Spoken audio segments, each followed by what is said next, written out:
Hi, everybody. I'm Steve Pond, Awards Editor at TheWrap. We're happy to have you here for TheWrap's virtual screening of And Tomorrow, the Entire World, this year's German entry in the Oscars international race. We'll be doing lots more screenings well into the new year, so please be on the lookout for those. And to make sure you're invited to all future events, please check out our membership service, Wrap Pro. We'll be kicking off today's event with the trailer for And Tomorrow, the Entire World, and then I'll have a conversation with director Julia von Heinz and lead actress Mala Imde. There will not be an audience Q&A, but we'd love for you all to participate in the live chat as the conversation is going on. So before I introduce our guests, here's the trailer for And Tomorrow, the Entire World.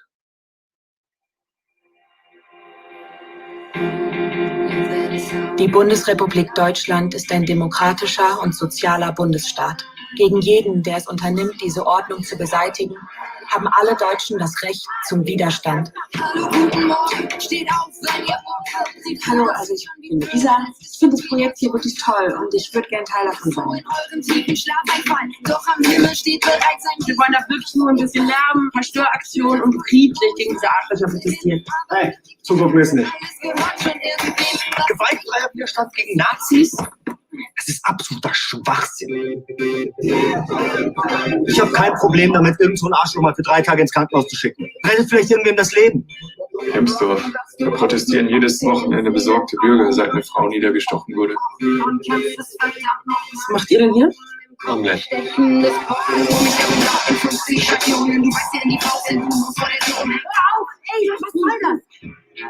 Damals ging es noch ums große Ganze, nicht so ein Pleasures hier. Willst du es wieder so machen?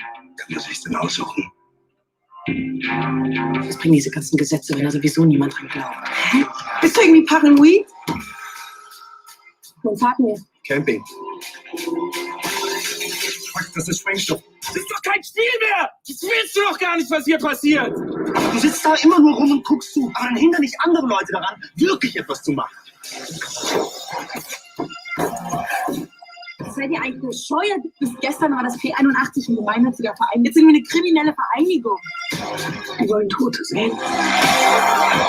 Und du? Was willst du?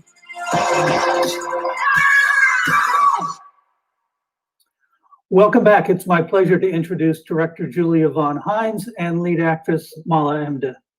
Hello. Welcome to both of you. And it's so refreshing to have two people sharing the same Zoom window. We are both tested today, just that you know, that's why we can sit next to each other. But it's also refreshing for us. Right, I'm sure. Yeah, I mean, what has it been like, you know, releasing a movie and doing the circuit during a pandemic?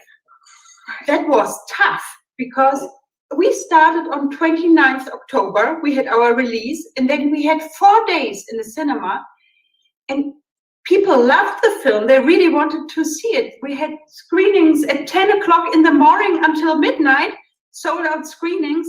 People queued up at the cinema, at the box office, but then it was just shut down. And I get so many emails from people, can you send me a link? Can you send? But I can't, and I'm so torn. But I wish I could send them a link because I want people to see that movie. But of course, we hope for a re-release in March, perhaps. Yeah. With this movie, it's really a roller coaster. Like this year was like, I was like at really at the bottom, and then like Julia called me for like, hey, we're gonna have premiere in Venice, and we're like, woo! And then we had like the cinema release, and we were like, oh no, it's closing after 4 days, and then we got the news that we're like, the German Oscar contender. Yes, exactly. And they were like, woohoo! Again, and like it's like, whoa, this is really like crazy. But you can't go to Los Angeles, which would be something I waited for all my life to go to Los Angeles. Right. No, I can't come. It's really a roller coaster. But we are so happy to be here, and we are very happy that people see our movie now here at the web. So this is the most important thing. It's precious. See it and discuss after. Yeah, I mean, last year we had the German Oscar entry system crasher come and do a screening with us, and it was the director, and it was this 11-year-old girl, Helena Zengel, who is now the star of a movie with Tom Hanks. So so Mala, no pressure, but next year at this time. Yeah. Nobody knows. She's amazing. Helen, I know her amazing. Yeah. We just had a Q&A with Nora, actually. Yeah, and she was sitting in LA, and I saw the sun behind her window. It was lovely to talk to her about our film. Right. So Julia, let me start with you. I mean, this is a film about a young woman who joins this loose group of anti-fascists, basically. But it's, for you, this is actually a pretty personal story. Yes, it's very personal because I was in such a group when in the 1990s, when right-wing voices were strong again, and that was something very new in the 90s. When the wall came down, suddenly they were there again, and that was shocking. And for me, as a girl of 16, then I totally had the feeling I have to do something. And it was like 1 decade of my life, from 16 to 26, that this was a full-time job for me to be in that group. And I grew out of that group, and I grew into filmmaking, and sometimes it feels it's very similar. And but I always had the feeling I have to bring that feeling of intensity and of fight and how we felt and of all that struggle and all that doubt. I have to bring that into a film. And so it was the first thing I wanted to make a film about, and I tried many, many times, and it took me a lot of years to find its shape. Mm-hmm. So why did it take so long? I think I had to grow into it. I made it too easy for myself with the first scripts. These guys are bad and these guys are good, and this is my truth, and please believe me.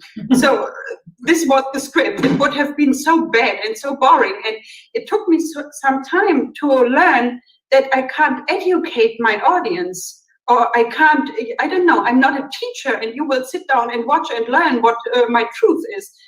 That was before the politic time. I was like that then.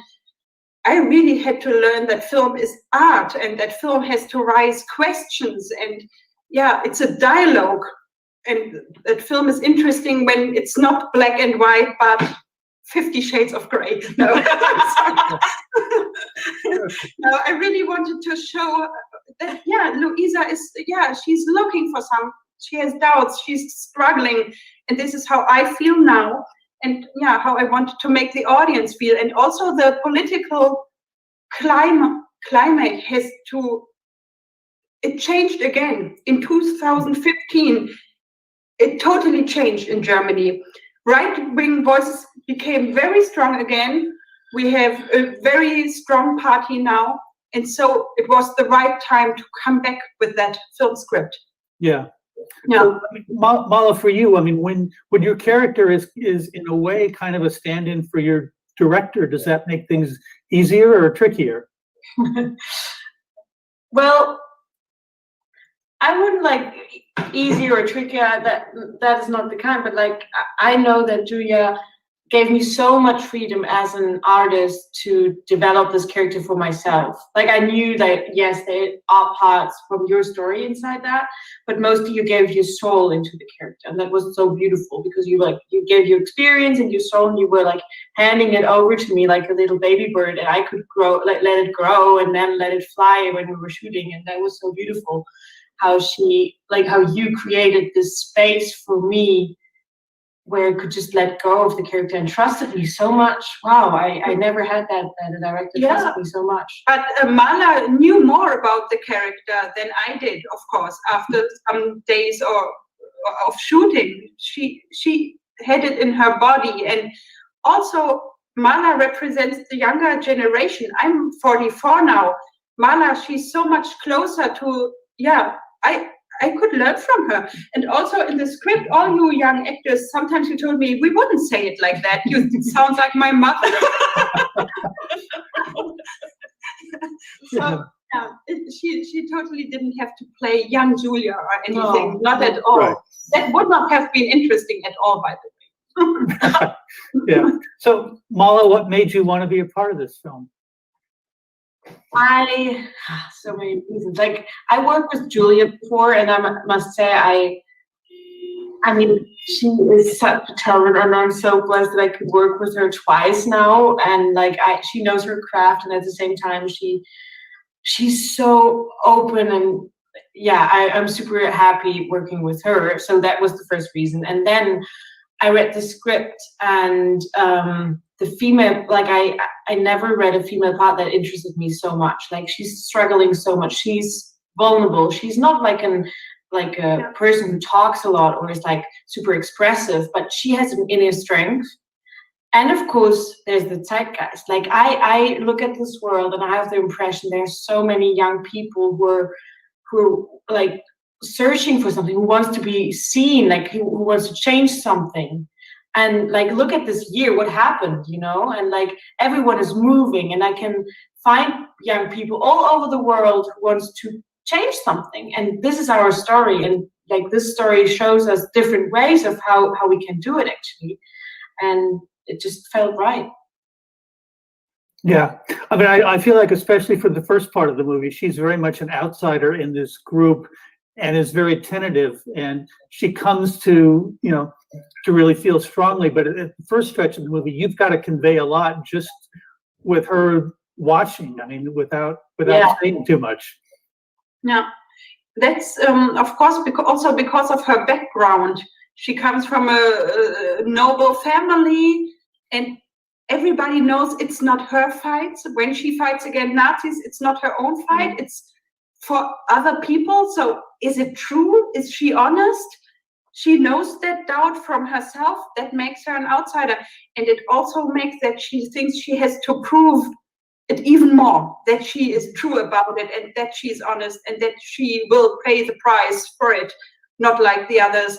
And yeah, of course, she is in a very special situation in that group. And I think it's really important for the audience that we like give it some time, because like, I don't know, like I never saw this, like the scene, like the left wings, like the groups and everything. I saw them barely in movies. So like we needed some time for myself, like for me as like a character, for my journey, I needed this time, and I hope that I think the audience as well needs this time to dive into it, like to look around, like to understand the people. Yeah, and the different voices in that group, to see it's not one group, it's very different voices. Yeah, I mean, Julia, did you feel that going in when you were 15 or 16? Did you feel like, you know, is this my fight? A lot of that feelings come from my own emotions from that time. I think so, yes. Yeah, you're right. I had a feeling, am I right here? I have to prove that I'm totally, I don't know, I'm 100% behind the thing. And yeah, I had the feeling I have to prove it.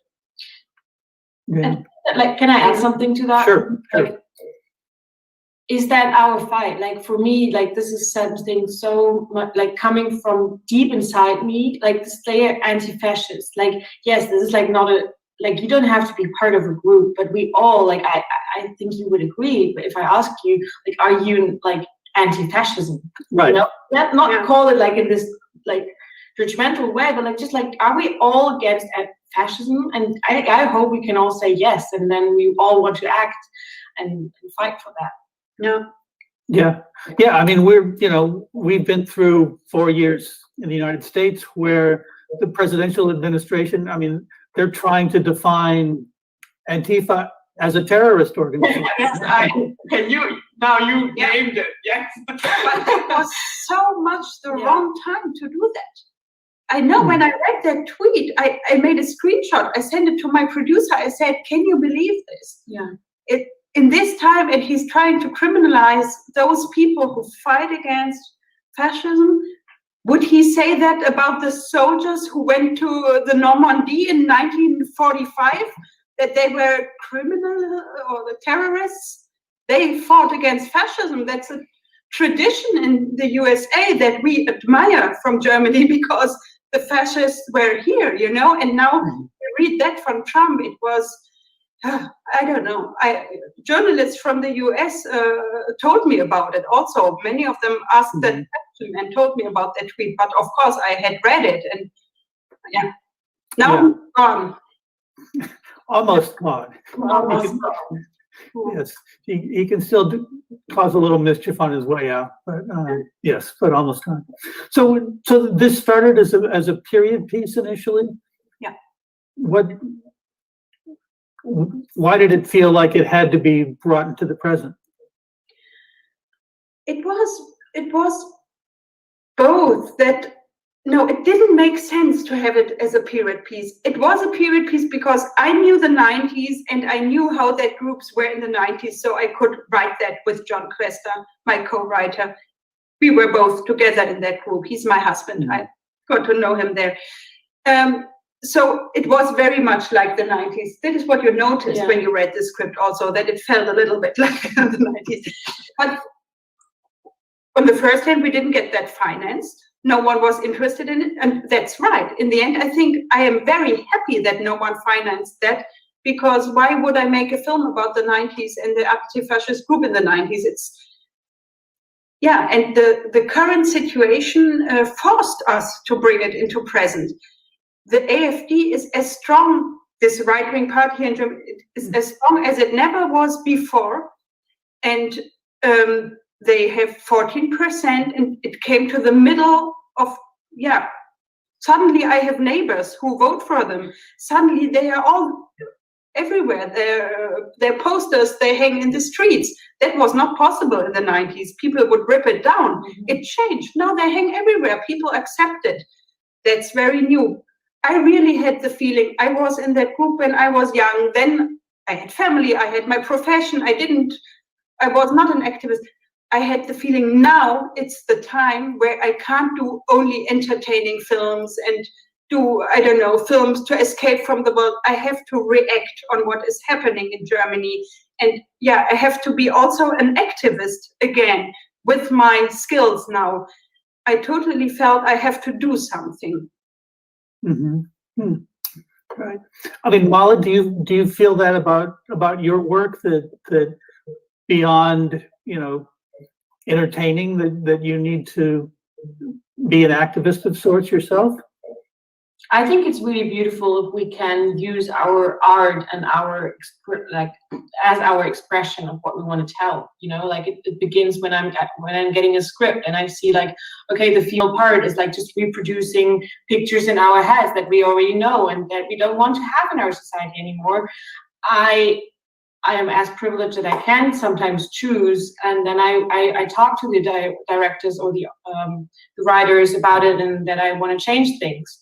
And I think this is really important, and I think movies have such great power. We all love movies, and they change us. Movies changed me when I was a child, because I was whoa, it was crazy. They go through your body, and I think we can use this magic also for something political. And it's necessary now. Films can make the world a worse place. I can assure you that films can show women in bad ways, like we've seen for many, many years. Film make the film worse, and we can make the world a better place with films. I think so. And with this film, suddenly I really felt like an activist. It started in Venice. I remember when we came there and we wanted to talk about our film and our art and how the actors play and how the film language, but not so many journalists were interested in that questions. And they asked us so many questions about the political situation in Germany. So I had to switch that in my head, and I became an activist. And I embraced that. I had the feeling, it's more important to talk about the right-wing rising party in Germany than about my great idea about using this camera angle. That's what right. By the way, but Yeah. Right. So Mala, coming into this, I mean, did you do a lot of research beyond what was in the script to understand Louisa? Yeah, sure. I knew for 3 years that I'm going to do this movie. So I was kind of walking through the world. I was pregnant with Louisa for 3 years. And during this time, we met people who were activists or are still activists in their radical part of the left groups, and we had to put our cell phones in microwaves, and so we could talk to them, and it was really crazy things. And of course I did my research, and like talking to these people and reading, I was really happy that they gave us the chance that I could ask them my questions. And what was most impressive for me was they choose that their personal pursuit of happiness was less important than the changes that they want to make do with this world and politically. And that was just so impressive. And I was like, wow, you're real heroes. Like, look at Greta Thunberg, you know, she lost her entire teenage years because she has this fight in her mind. Like, one person has to do it. And like Louisa now, I look at her and I say, like, yeah, this is like her motivation as well. Like someone has to do something. And if no one acts, I have to do this. And I think a lot of young people can identify with that. Mm-hmm. We have reactions from young people, and I'm so happy about it, because usually the art house audience in Germany is people up from 60.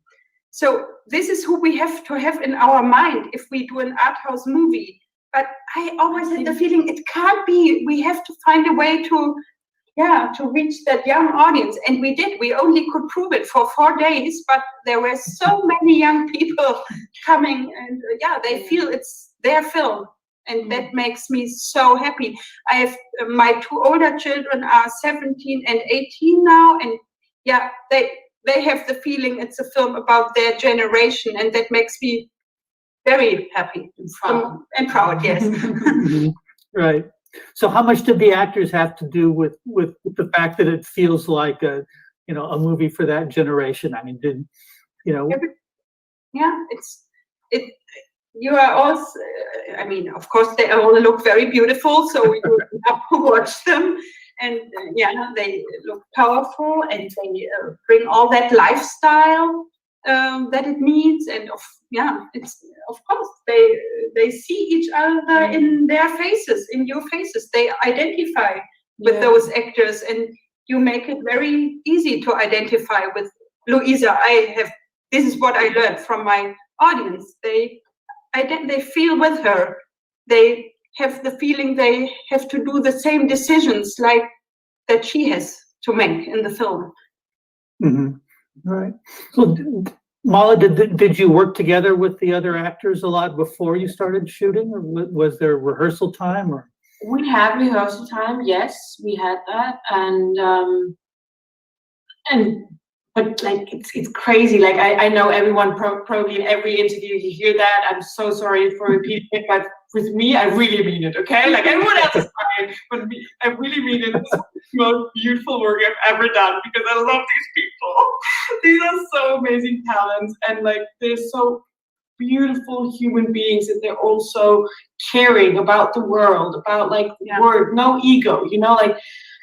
I was just like, there's this part where Louisa gets more and more lonely because she feels like I have to do this fight by myself, and we shot this, and like the boys left, like Batte, who played Batte, she left, and I was shooting like for 2 weeks, I don't know, alone, and I was so sad. I was desperate, and then they all came back, and I was like, I've never felt so relieved when someone came back on set, and like they're just amazing. And that made me so proud, because we won a prize in Chicago for Best Ensemble, and that was like the most beautiful prize I could imagine for this movie, because we are an ensemble, and still we are like texting every week. We're going to protest together, and we do. It's great. Now I remember half a day at our rehearsals, and that was very impressive for me as a director, because I did interviews with them as the characters. So I put Mala and Louisa, who plays the Batte, in front, and I asked them about their friendship at school, and they could tell me so much. It was amazing. You had this whole world in your head. A videotape. I can show you. And they could tell me so much about how they grew up at the lands, in the countryside, and how boring that was, and why they joined the Antifa. And I learned all that from you in that interview. And it was amazing. Right. It was that we had that rehearsals and that days where you, absolutely, that was important. Right. But it's always too little. It's always too short. I wish I could rehearse more with the actors, but they come from other film sets, and it's so difficult to bring them together. What was so beautiful here during shooting was like because of our camera, like how the camera works with us. Like the camera's always following me, and like so like we as actors, like this was like a dream because we could just be in the moment, and we could just do everything we wanted to do, and the camera had to follow. Like normally you have a mark, and like, okay, now you look at this perspective, and like now you turn, and this looks beautiful. And with this movie, we were just totally free, and this was so beautiful because like these characters, they just happened to us at some point. Like at the beginning, we had rehearsals, but then like we were just like, and it just happened. We were like just like following them. Right. Well, Julia, you said, journalists ask you about the politics, not about the camera angles. But let's talk about the camera angles, because we have talked about the politics. So, I mean, what was your idea? Obviously, this is a film that follows the one character, and we see her, and we see things through her eyes. What was your idea going in terms of how you wanted to shoot this? Yeah. I wanted to have that, this very strong perspective. No one knows more than her. There's no one who tells us how it actually is or tells us how somebody else feels after she left the room. I was not interested in that. I'm only interested to bring the audience as close into her head as possible. So every scene is, we follow her over her shoulder. So they really had to stick together. The camera operator, Daniela, she's great. And Mala, they had to become one. And then the other way around, like Daniela is standing in front of her and had to walk backwards with her through the scene. And then, of course, I see her POVs. And I wanted, of course, to make it lively, to bring dynamic into that, it's the most difficult thing for me to bring life into screen. The stress situation on set, it kills liveliness, and to bring that back is the most difficult, I feel. And I see so much in television where I see it's staged and it's actually not happening and it's not true and it's dead. And to work against that is the most difficult for me. And so we decided for that concept. Also to bring the audience, of course, very close to her head and to feel the same struggles. And I didn't want them to be distant. And I have only one wide shot, and it's after she went into the heart of the monster, like I say it, when the Nazis sing that awful song. It's the only wide shot where Luisa is very small in the picture. And she's alone and she has no power, and that's the only wide shot. And I hope it has a big strength then, because it's the only wide shot. And then, of course, she meets the others again, and she comes back to her power. That was our thoughts, and also that was the reason why we didn't use score, because she has no score in her head, Louise. Now I Right. And we also tried to make the cutting as invisible as possible, the editing. So we are really in her head. Mm-hmm. Right. So Mala, you really had to work out a relationship with the camera operator who was right behind you or on top of you all the time? Like after we were done with shooting, I was always like looking around me, like, where you wish, But we had rehearsals for that. We had camera tests, and like in the end, it was really a dance. It was really beautiful, actually, because we really moved always together, and that was. And she, like Daniela, is so sensitive. Yeah, and she really like beautiful work with her. Yeah. Mm-hmm. Difficult to not make it look clean also. With the new HD cameras, it's also clean, and we put a lot of thoughts, Daniela and I, into how can we make it dirty that you can smell the film. So we had the feeling we have to see a lot of blood and sweat and I don't know, things you can smell and feel, because if you don't have the wide shots, which are usually very impressive and which we love, you have to offer something else in the sensitive way. So we had the feeling we have to be very good about the details. And you feel them, smell them, and that you know how this feels. And, Yeah. I mean, to an animal when you cut the skin off an animal. She had to do that. right. Yeah. Yeah, I mean, it's interesting. It's a movie that, it depicts bombings, violence against people, but in a way, the bloodiest and the most graphic scenes are Louisa helping her family skin and cut up rabbits. Yeah, I mean, yeah. But that's important. Otherwise, you wouldn't think she would shoot. You wouldn't be scared if she would shoot or not, if you wouldn't have seen that she has no problem with death. And for me, it's like important that in the end, it's never violence against human beings. This was really important to me. Like, she's playing with this thought, but we never see that. Yeah. Mm-hmm. Yeah. I mean, I also felt like you mentioned the song. I mean, I feel like, again, in a film that is, shows violence and bombings and all of that, the scariest moment of that film is a folk song that's sung by those Nazis. Isn't it? And it's a song. We didn't make that up. Really? Yeah. That was our last shooting day. Yeah. Yeah, that was horrible. It was horrible for the extras to sing that. So we had the feeling we have to be with them. I think you also stood with them. No, I everyone stood with them, but not me. I was standing in the corner and No, but I had the feeling I had to support the extras if they have to sing it, and I don't know. I went with them and sang that song with them. It's horrible to have that words in your mouth, and then you have people like the director watching you how you sing that horrible song. We all joined in and did that, but I think it's so important to show what Nazis really think. You vote everything. People vote them. My neighbors vote them, but this is what it's all about. They say a Jew is not a human. That's what they say. And they sing it here, and we didn't make that up. Yeah. Wow. Yeah. I mean, there's a line, I think, towards the end of the film where somebody says, "We've always said that people can change."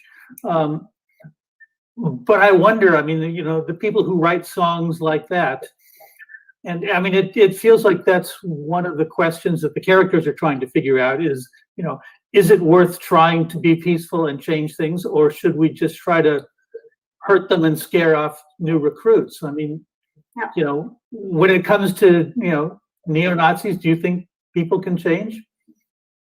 Yes, I think so.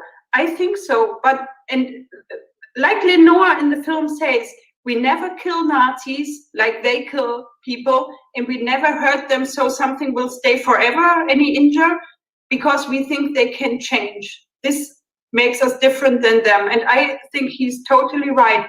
But I am asking myself the questions, how long can we comfortably say, I'm against violence? How long can we say that if a violent environment grows around us?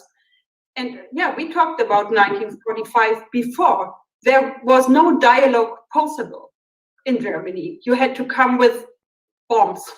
And no one doubts that we are not there. We have a very strong democracy now in Germany, very strong. But we have to be careful. And this is why I made the film, because I asked myself that question. How long can we just watch and be comfortable, not violent? And what I see happening is radicalization. Yes, you say that in English. Yeah, radicalization. Yeah. Yes, thank you. And that scares me. If we all go into this, this is really scary for society, I think, because where are the bridges? Building a bridge is getting more and more difficult, and so now we have to work on bringing the discussion more to the left again, because everyone the right positions are pushing and pushing and pushing and pushing, and this is super scary, and that scares me a lot. And therefore I think it's really if you don't do anything, you sometimes support people who are you support the wrong side. So I think it's really necessary that we act now, that we allow ourselves to dream of a society where all human beings can live. And the AfD, they are trying to kill the freedom of art. For example, of course, our film had funding from governmental funding and also public broadcasters. And there is a political meme. It is called a small question to the government. And the government has to answer. So the AfD, this right-wing party, put this small question about this Antifa film. How could you finance it? It says this, it says that. And that's how they try to, it's censorship. It's kind of censorship. Yeah. And this is happening right now. And that is happening right now. And they have a program, and what they write about film, it's so scary. They say German films have too long focused on the negative side of our history. Now we have to focus on the positive sides of the German history. It's crazy. All the films that you in the US love and know from Germany would not exist and will not exist if they get stronger. Yeah, really dangerous. Right. So, I mean, so for both of you, I mean, what did you find to be the biggest challenges in making this film? For me, it was the financing, definitely, because that was so hard. And then even when we had enough money so that Fabian, my producer, could greenlight it, it was such a struggle because we couldn't pay the normal wages. Like, we had to talk to everybody who did something or shows up as an extra. It's at least 15-minute dialogue with me. Or a plate of noodles, or I promise you I will read your children's, I don't know, if they were, whatever. Yeah, it was so much, that was a struggle. Missing money, getting money, that was for me the most struggle. When I could work, it was pure joy for me. No struggle there. Like, it was really hard work, and like I never played a character where my physical body just did things I could not imagine. Like, I have this, I'm just telling this story because it's so weird. I don't even believe it myself, but like, yes, it's true. Like, two months before we started shooting, suddenly, like, I was in London and I got a massive pain in my leg, and I was like, I didn't do sport, I don't know, I couldn't walk. I went to the hospital.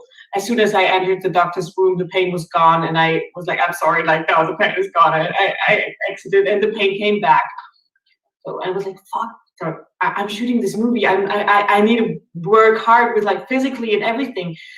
First day of shooting, pain is gone. 3 weeks later, we shoot the scene where, like, Louisa is getting cut by the Bible, and suddenly I like, I know this pain. I know how it feels. It's so strange. Like with this character in my body, like, and this is only one part of these things, and this was scary, but also so beautiful. But also something else horrible happens. I burned her. We always no, it's horrible. I have to be a hero, you know. I'm a hero. No, she really injured herself when she had to crash that car. She was all bleeding, and I was like, okay, are you ready now? Can she come back? She was bleeding. I didn't even see it. I was very impatient for her to come back in front of the camera. I didn't come back. And then I burned her with the light, because we always have this effect to make it more dirty, that we put the light right into the lens. So I put a massive lamp here, and she had to sit there very long. And it was all burned. I learned it was horrible. It's okay. Apart from that, Julia really knows her craft. We all didn't realize, because I was so much into the scene. I was like, it's really getting hot here. But yeah. We suffered a little bit, but we could laugh about it. We loved it. But it was pure joy. I don't know. It felt like a relief that I could shoot that movie. I had waited for it for so long, and after the last shooting days, I don't know, I was in my car going home, and I can't describe you that feeling. It was huge for me, and I had the feeling, now I don't have to do any more films in my life. It's okay. I will. It was like, I've waited for, like I said.